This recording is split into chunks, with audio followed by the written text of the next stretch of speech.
बदली हुई सास। रीमा आज सुबह से ही बड़ी जल्दी से अपना काम निपटा रही थी। उसके पीछे की वजह भी काफ़ी खास थी। उसको पूरे 4 साल बाद अपने मायके जाने का मौका जो मिला था। काम करते वक्त वह काफ़ी रिलैक्स थी, क्योंकि सासू माँ ने उससे कहा था कि कुछ दिनों तक सीमा, जो कि उसकी ननद थी, घर पर नहीं आने वाली है।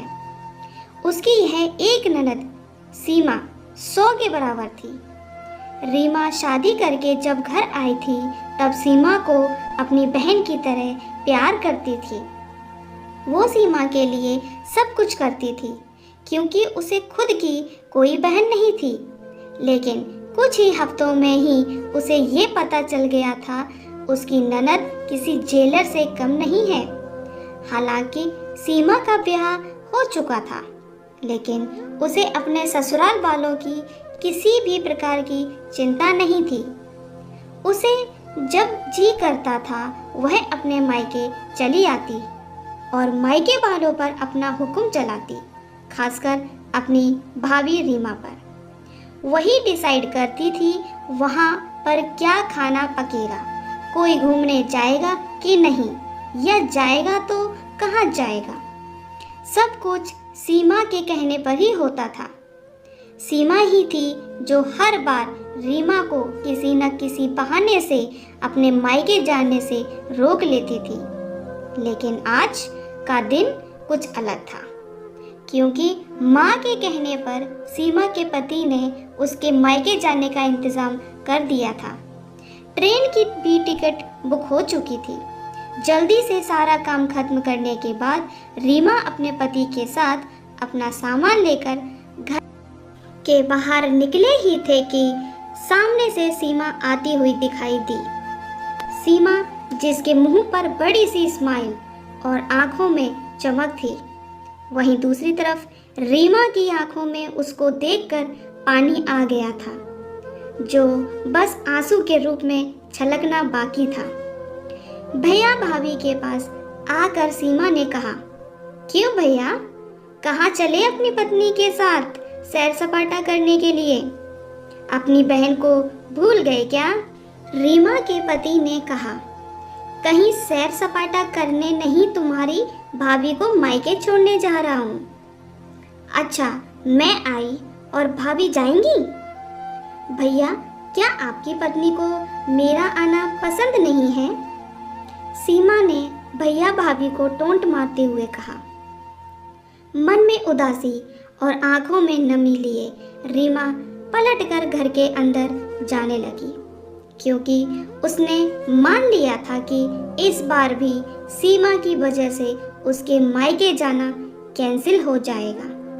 लेकिन तभी सामने से उसकी सास आई और बोली, तुम दोनों अभी तक रेलवे स्टेशन नहीं गए? क्या गाड़ी के पीछे दौड़ते हुए जाओगे? सीमा बीच में टपकते हुए बोली, यह क्या कह रही हो माँ? मैं आई हूँ और आप भाभी को मायके भेज रही हो? क्या अब आपको मैं इतनी खटकने लगी हूँ? मेरा यहाँ आना अब किसी को पसंद नहीं क्या?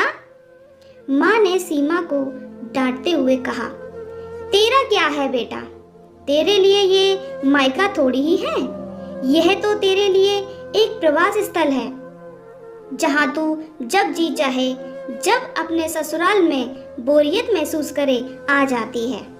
लेकिन वह बेचारी तो ऐसा नहीं करती, बल्कि वह तो जब जाना चाहिए तब भी अपने मायके नहीं जाती। वह तो कभी रक्षाबंधन, तीज त्योहार या भाई दूज पर भी अपने घर नहीं जाती। इसलिए उसका अभी मायके जाना बहुत ज़रूरी है। मैं तेरे या मेरे या किसी और की वजह से उसका इस बार मायके जाना बिल्कुल रद्द नहीं होने दूंगी। इस बार मेरी बहू अपने मायके ज़रूर जाएगी। पहले यह बता, तू तो कुछ दिनों के लिए नहीं आने वाली थी ना, फिर कैसे आ गई यहाँ पर? मैंने तो ऐसे ही कह दिया था। मैं देखना चाहती थी कि मेरे न आने से भैया खुश होता है कि नहीं। और भाई मुझे बुलाता है कि नहीं? सीमा ने कहा। हाँ हाँ, क्यों नहीं, कोई बुलाए या ना बुलाए, पर्यटन स्थल पर तो हर कोई आ जा सकता है। अब की बार मेरी बहू को उसके पर्यटन स्थल पर यानी कि उसके मायके जाने दे। सीमा, तू किसी न किसी काम से हमेशा रीमा बहू को उसके घर जाने से रोक लेती है। बेचारी ने सिर्फ अपने भाई की शादी देखी है और अब तो उसके भाई को बच्चा भी हो गया है। उसका मुंह तक नहीं देखा उसने। उसे भी अपने हिस्से का सुख भोगने दे। माँ ने सीमा को फटकारते हुए और अपनी बहू रीमा की साइड लेते हुए कहा। अपनी सास के मुंह से अपने लिए ऐसे शब्द सुनकर रीमा की आंखें छलक गईं। उसने अपनी सास को गले से लगा लिया और फूट फूट कर रोने लगी। सास ने कहा, बहुत हो गया प्यार, जल्दी जाओ वरना ट्रेन छूट जाएगी तुम्हारी। अपनी माँ का बदला हुआ रूप देखकर सीमा बहुत हैरान थी।